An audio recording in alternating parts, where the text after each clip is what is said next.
Miniature Market has thousands of board games at discounted prices. Click the direct link below to see all of those discounted games. You know that feeling when you've just put the final touches on your majestic sandcastle, turrets, moat, the works, and you just lean back to admire your masterpiece, only for a bully to stomp right through it? Or maybe it's a wildly adorable toddler who suddenly doesn't seem so adorable. Or maybe your sibling deleted your entire Minecraft world.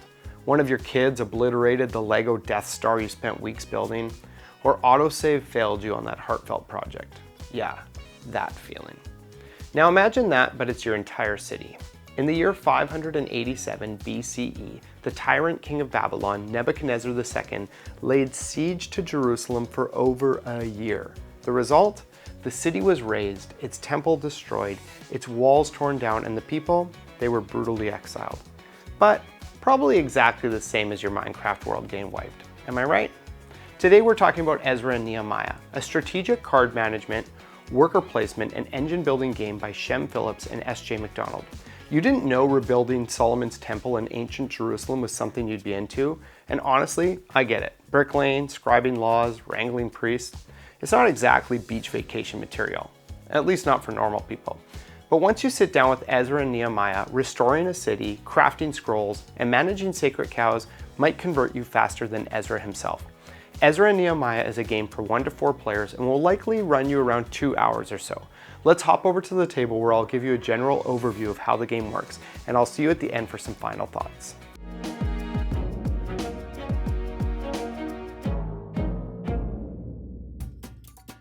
In Ezra and Nehemiah, you're helping rebuild Jerusalem after the Babylonian exile, restoring the temple, rebuilding the wall, and bringing the community back to life one holy task and dusty scroll at a time.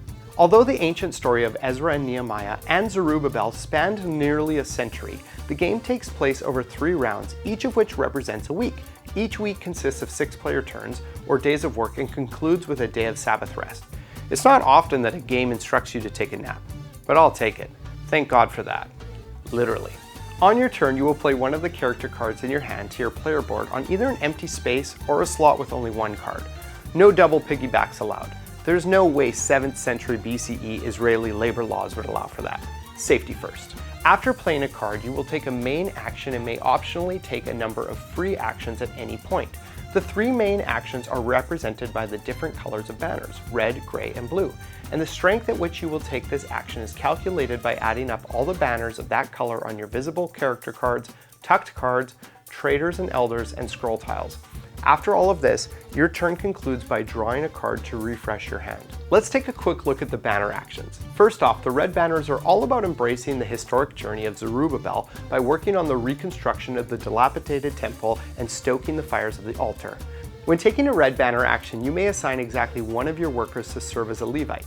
And no, this doesn't mean they get to work in the factory of the Millennial Mom's Go-To Jeans brand. To do so, pay the bread cost on the left and gain the reward on the right.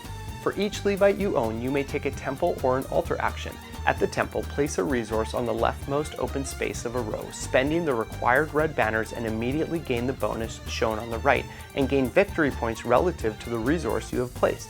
Each time one of these temple sectors is completed, players will gain rewards or penalties based on the number of Levites they have in play. I don't have time to explain all of these steps, but in short, loads of Levites good, lack of Levites bad. If instead of being constructive and building the temple, you'd like to burn away your hard-earned resources, then you can spend your red banners at the altar. Here you sacrifice wood or cinders in the flames of the altar to advance on the altar track and gain any immediate benefits along the way. Seems wasteful, right? Well, MLK Jr. did say nothing worthwhile is gained without sacrifice. I guess he must have been homies with Zerubbabel, and also maybe Shem Phillips and S.J. McDonald as well. Secondly, the gray banner actions allow you to follow the footsteps of Nehemiah, who rebuilt the annihilated walls of Jerusalem. I always imagine he did this while listening to We Built the City by Starship on repeat, and I do request that you, at minimum, hum this tune inside your head while taking this action. This action gives you 3 options: clearing rubble, rebuilding walls, and building gates. Whichever one you choose, you must select a single space around the main board. To clear rubble, first utter the incantation, rubble on the double, and then spend gray banners at this rate and take the cubes and add them to your personal supply, gaining these as resources. You can also build a wall. Just a note that this is an apolitical video that takes no stances on wall building as it relates to 21st century politics. To do so, spend the displayed banners and resources, then draw 3 wall cards, place one on the space, and receive the immediate rewards. Building gates works the same way as walls, except that you take the matching gate card from beside the board, gaining any silver that has accumulated on it, and place it in the space. You must now assign a worker to serve as a gatekeeper and gain any immediate benefit. Finally, the blue action, where you get to aspire to the priestly path of Ezra. These actions are all about teaching the ancient scriptures and visiting people around the city. To teach the Torah, place one of your workers, who now serves as a scribe, on an available scroll tile that is connected to the bottom through previously placed scribes. Pay the blue banner and coin or resource cost pictured on the left. Each of these scroll tiles grants in-game benefits or end-game victory points. You can explore the myriad icons in the appendix of the rulebook. And if you feel like being a happy camper, your blue banners can also be spent to move your tent around. I guess Ezra was always in search of that perfect campsite. Pay the required banner and resource costs and move your tent clockwise around the map, gaining every benefit you pass along the way. I know, this isn't even a full how to play video, just an overview, and it's already been quite a bit. Let me quickly explain the free actions, Sabbath, and endgame scoring, and then we'll be on to final thoughts. You can also take one auxiliary action per turn. These include trading, which lets you trigger the trade ability on your active character card, gaining resources, coins, or food, and possibly helping others if their gate is involved. Or turning over a development tile, which means flipping over and upgrading one of your player board tiles by paying its cost. This gives you a permanent boost. You may also choose to place a trader during your turn. Simply place an available worker on an open trader space and gain the rewards displayed there. In the same way, you can also opt to place an elder in one of these 4 spaces to receive the displayed benefits. Any banners gained here are only available during your current turn. After all players have taken 6 turns, it's time to rest up from all that hard work by taking a Sabbath. During the Sabbath, first trigger any Sabbath effects indicated by this symbol. Then you place any unused workers on farmer and laborer spaces to gain resources, money, and food. Then move on to the Prophet's Judgment, which sounds scary, and truthfully, it kind of is in this game. Look at your spot on the altar track and also the row on this card based on the current round. If you're behind Zechariah, the black ghost looking dude, suffer the penalty on the left side of the card. If you are between him and the prophet Haggai, the white ghost looking dude, receive the reward or punishment in the middle of the card. And if you are ahead of Haggai, gain the prize on the right side of the card and breathe a sigh of relief for escaping the wrath of the prophets. To conclude a Sabbath, you must feed your workers or lose points if you can, and tuck 1 or 2 cards depending on the round of the 6 played in that round under your player aid.